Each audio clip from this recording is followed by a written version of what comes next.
My name is Tehsuan Glover, and this is But First, Gratitude.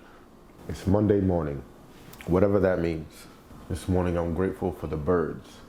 Birds are enjoyable to watch fly, and it doesn't even matter what type of bird.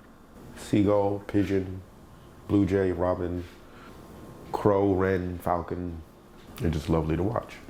I'm grateful for my grandparents, William Taft Pleasant and Edith Humbert Pleasant. My grandparents were educators. My grandfather was an English teacher and a school principal.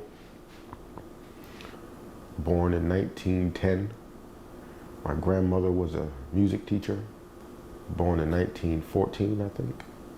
My grandparents meant something to their children and their children's children. My grandparents meant dignity.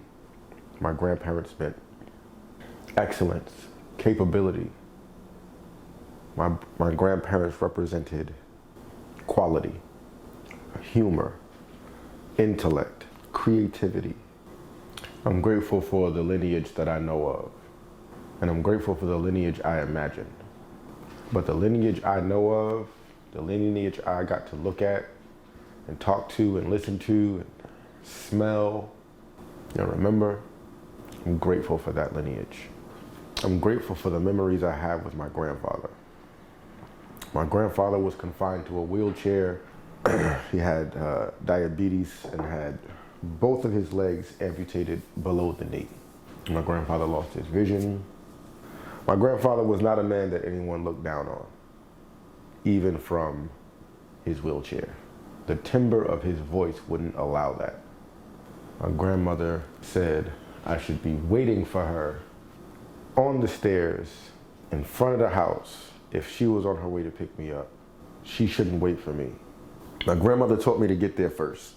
When I was growing up, we had an upright piano in the house. I think it was my grandmother's, and then my uncle had it for a while, and then my mom had it for a while. And I remember knowing that we had that piano because of my grandmother, because my grandmother was a piano player. There was a piano in the house. And I never learned to read music or compose music, but my brother could play piano by ear, and I could half play piano by ear. And I could hear things because that piano was there. That piano was there because my grandmother was there. I used to go with my grandmother to the grocery store when she would do her grocery shopping so that I could put the groceries in the car. And when we got to her house, I could carry the groceries up to the second floor, and then she would take me home. I spent time with my grandparents. I'm sure that makes a great difference in my perspective, my worldview, my habits, my quirks. I'm sure there are cheat codes I have that I either forgot or never realized I had, simply because I would sit with my grandfather in his room while he watched television, or I would go with my grandmother to the grocery store and carry her groceries into the house. And whatever gems were casually allowed to fall out of their mouths in my company and presence, I'm sure I couldn't count, but they're there. My grandparents never spoke to me like a child.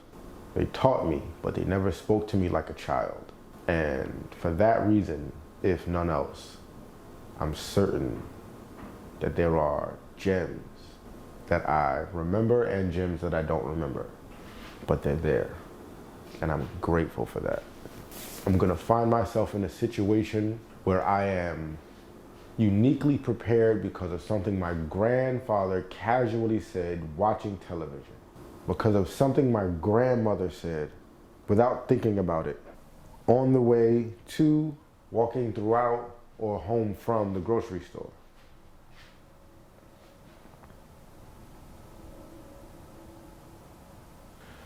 To today.